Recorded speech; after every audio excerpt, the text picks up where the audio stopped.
வணக்கம். இன்னைக்கு ஈஸியான சென்டென்ஸ் கொஸ்டின் அண்ட் ஆன்சர்ஸ் டைப்பில் தான் நம்ம பார்க்க போகிறோம். இந்த சென்டென்ஸ் எல்லாத்தையும் கற்றுக்கிட்டு கண்டினியூஸாக பேசி பழகவும் போகிறோம். அப்போ தான் இந்த சென்டென்ஸ் எப்போவுமே நமக்கு மறக்காமல் இருக்கும். நம்பர் 1, அவரை உங்களுக்கு தெரியுமா அப்படின்னு கேட்போம் இல்லையா? இதை எப்படி நீங்கள் இங்கிலீஷில் சொல்லுவீங்க? இந்த சென்டென்ஸ்க்கு ஒரு எக்ஸாம்பிள் சிச்சுவேஷன் பார்க்கலாம். இப்போ நீங்களும் உங்கள் ஃப்ரெண்டும் பேசிகிட்டு இருக்கீங்க. அந்த டைமில் உங்கள் ஃப்ரெண்ட் கிட்ட ஒரு நேம் சொல்லி உங்களுக்கு தெரியுமான்னு கேட்குறீங்க. To you know him, to you know him அப்படின்னு கேட்கணும். ஹிம்க்கு பதிலாக அந்த நேமை யூஸ் பண்ணணும்.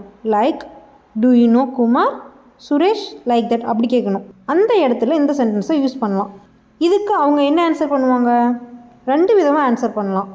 ஃபர்ஸ்ட் ஆப்ஷன், ஆம் அவரை எனக்கு தெரியும். அவருக்கு தெரிஞ்சது அப்படின்னா ஆம் சொல்லுவார். இது எப்படி அவங்க இங்கிலீஷில் சொல்லணும்? Yes I know him, yes I know him அப்படின்னு சொல்லணும். செகண்ட் ஆப்ஷன், இல்லை எனக்கு அவரை தெரியாது. அவங்களுக்கு தெரியல அப்படின்னா இல்லை அப்படின்னு சொல்லுவார். இது எப்படி இங்கிலீஷில் சொல்லுவீங்க? No I don't know him, no I don't know him அப்படின்னு சொல்லணும். அவ்வளோதாங்க. நம்பர் 2, நான் சொல்வது கேட்கிறதா? இதுக்கு என்ன சிச்சுவேஷன் பார்க்கலாம். இப்போது அந்த ஃப்ரெண்ட்ஸே எடுத்துப்போம். இப்போது ஃபோனில் பேசுகிறாங்க. அப்போது சிக்னல் கிடைக்கல. அப்போது நான் சொல்வது கேட்கிறதா அப்படின்னு கேட்பாங்க இல்லையா? இதை இங்கிலீஷில் எப்படி கேட்கணுன்னா can you hear me, can you hear me அப்படின்னு கேட்கணும். இதுக்கும் அதே மாதிரி 2 ஆப்ஷன்ஸ் இருக்குது. என்ன ஆன்சர் பண்ணுவாங்க?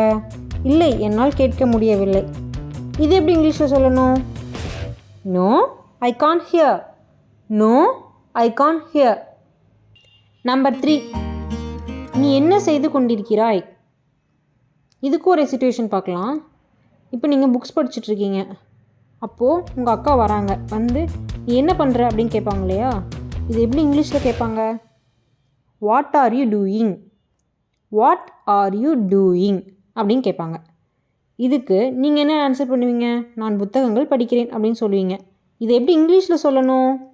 ஐ ஆம் ரீடிங் புக்ஸ், ஐ ஆம் ரீடிங் புக்ஸ் அப்படின்னு சொல்லணும். நம்பர் 4, நீங்கள் மகிழ்ச்சியாக இருக்கீங்களா அப்படின்னு கேட்போம் இல்லையா? இதை எப்படி இங்கிலீஷில் சொல்லுவோம்? Are you happy, are you happy அப்படின்னு கேட்கணும். இதுக்கு என்ன ஆன்சர் பண்ணலாம்? ஆம் நான் மகிழ்ச்சியாக இருக்கேன் அப்படின்னு சொல்லுவாங்க. அதுக்கு இங்கிலீஷில் yes I am happy, S I am happy அப்படின்னு சொல்லணும். இல்லை அப்படின்னா ஹாப்பியாக இல்லை அப்படின்னா என்ன சொல்லலாம்? No I am not happy, no I am not happy அப்படின்னு சொல்லணும். நம்பர் 5, உனக்கு என்னை பிடிக்குமா? இதை இங்கிலீஷில் to you like me, to you like me அப்படின்னு கேட்கணும். இதுக்கு ஆம் உன்னை பிடிச்சிருக்கு அப்படின்னு சொல்லுவாங்க. இதுக்கு இங்கிலீஷில் yes I like you, yes I like you அப்படின்னு சொல்லணும்.